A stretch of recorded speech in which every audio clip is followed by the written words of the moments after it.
Most gardeners lose their early crops to one preventable mistake. They plant at the right time. They choose cold-tolerant varieties. They follow all the advice. Then a late frost hits. Lettuce turns to mush. Spinach collapses.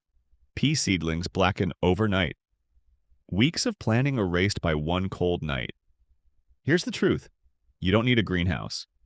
You don't need expensive equipment, and you don't need to guess. You just need to understand how frost actually kills plants and use simple systems that stop it. This approach works across most U.S. growing zones, the UK and southern Canada. The system stays the same. Only the timing changes. Frost doesn't kill plants because the air is cold. It kills plants because ice forms inside plant cells. When temperatures drop below freezing, water inside the cells freezes. Ice expands. Cell walls rupture. When the sun comes up, the plant thaws. But the damage is already done. That's why frost damage often looks delayed. Plants can look fine at sunrise, then collapse an hour later. The cell walls are already broken. Once those cells lose their ability to hold water and maintain structure, there's no recovery. The tissue is dead. Understanding this changes the goal completely. You're not trying to keep plants warm. You're trying to prevent ice crystals from forming inside plant tissue. Every method that works does exactly that. Not all cold nights are equal. A light frost is 28 to 32 degrees Fahrenheit with brief exposure. Many cool season crops tolerate it. Spinach, kale, peas, cabbage, onions, and brassicas can survive light frost. A hard freeze is different. Below 28 degrees Fahrenheit lasts several hours. Causes real damage without protection. Even cold-hardy crops have limits. When temperatures stay below 28 for more than a couple hours, cellular damage becomes inevitable. This distinction tells you when protection matters and when it doesn't. Protecting every cold night wastes effort. Ignoring hard freezes costs crops. Row covers are the most reliable frost protection system for home gardeners. They work by trapping heat radiating from the soil and slowing heat loss overnight. A single lightweight row cover adds 2 to 4 degrees of protection. That small difference often prevents ice formation inside plant tissue. Important rules. Use frost cloth, not plastic. Anchor edges tightly so heat doesn't escape. Remove during warm days to prevent overheating. On sunny days, temperatures under row covers can spike to dangerous levels, even when outdoor air is cool. Row covers don't heat plants. They buffer temperature swings, which is what matters. They're reusable, affordable, and scalable. This is the foundation system for early planting. Cloches protect individual plants. The simplest cloche is a cut plastic jug with the bottom removed, placed over the plant, cap left off for airflow. Cloches trap soil warmth and block frost from settling directly on leaves. They're ideal for early transplants, small gardens, and high-value plants. They take more time than row covers, but when used selectively, they're extremely effective. Soil is the most overlooked frost protection tool. Bare, dry soil loses heat quickly. Moist, covered soil holds it. What to do? Water beds early in the day, never at night. Apply mulch around plants. Use compost, straw, or shredded leaves. Moist soil absorbs heat during daylight. At night, it releases that heat upward. This adds 2 to 4 degrees of protection. Combined with row covers, it dramatically increases plant survival. And unlike temporary covers, this improves soil health permanently. This is where frost feels unfair. One bed survives untouched. Another 10 feet away is destroyed. That's not luck. That's physics. 3 factors decide survival: soil temperature, plant maturity, and wind exposure.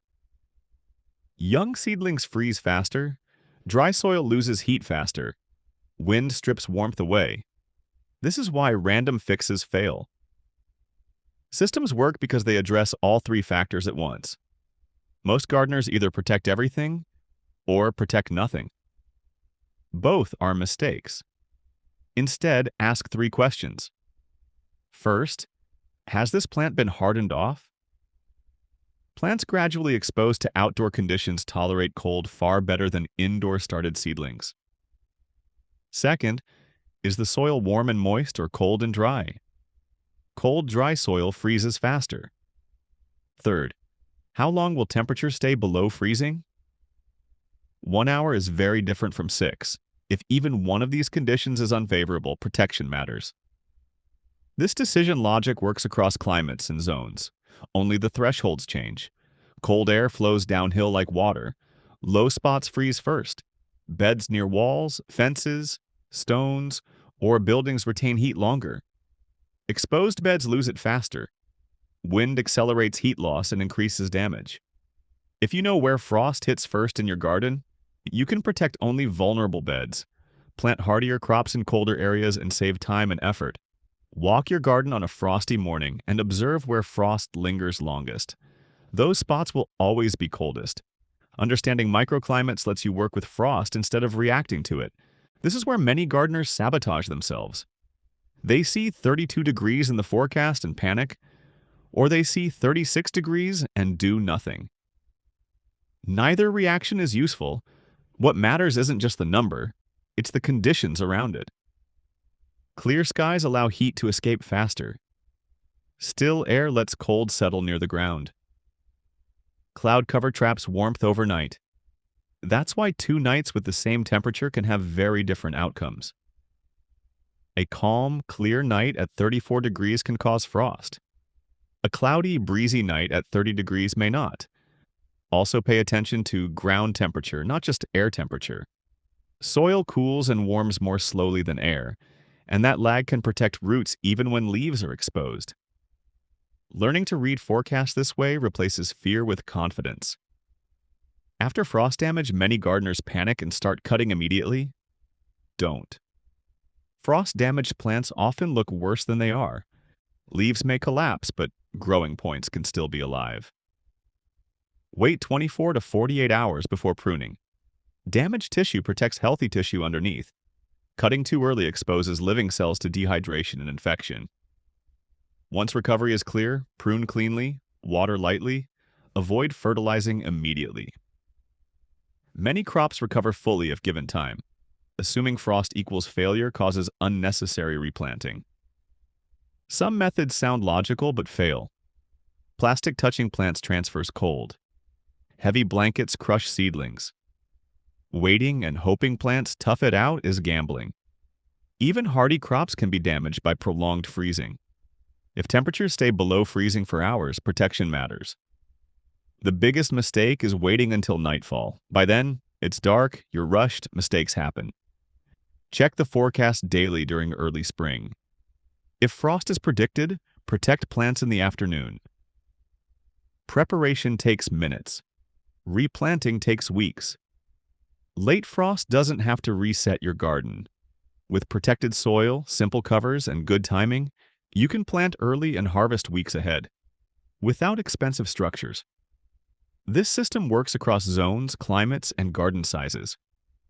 Early planting isn't risky when it's done correctly.